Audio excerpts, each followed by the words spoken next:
Fampasahivana na ohatrany kosa alohan'ny sarahantsika ao anatin'ny fivoahan'ny gazety natokana ho an'ny lehilahy moderna Rampitso Zuma ny larana fahasivy amby valopolo sy telonjato no hitanao ivoaka ny ampivaratra rehetra mahazatra anao hampafantarany gazety mahery ary ao anatin'ny ity larana vaovao ity fa hifidy koa isika ao anatin'ny Ballon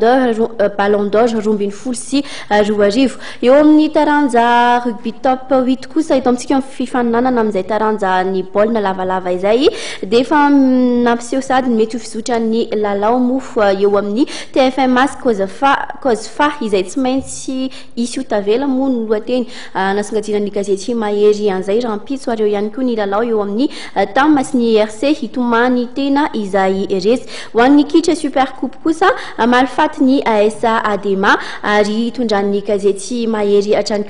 ihany koa ny mahakasika ny malagasy basket mivikina ny mpilalao malagasy Raherson Dominique hilatsaka ho filohan'ny FMA eo amin'ny fampafatarana an'ireo fiara ikafarany any ampitan-dranomasina kosa ary dia fantafataro ny momba ny Jaguar XFR S ny gazety mahery mofo dia mitondra hatrany ihany koa ireo lohateny natokana ho an'ny olon-dehibe ao anatin'ny laharana vaovao mivoaka isaky ny herinandro azadinona zany maka ny anjara gazetinao eny amin'ny mpivaratra rehetra mahazatra anao manomboka Rampitso Zuma fatelopolo ny volana novambra izay ny larana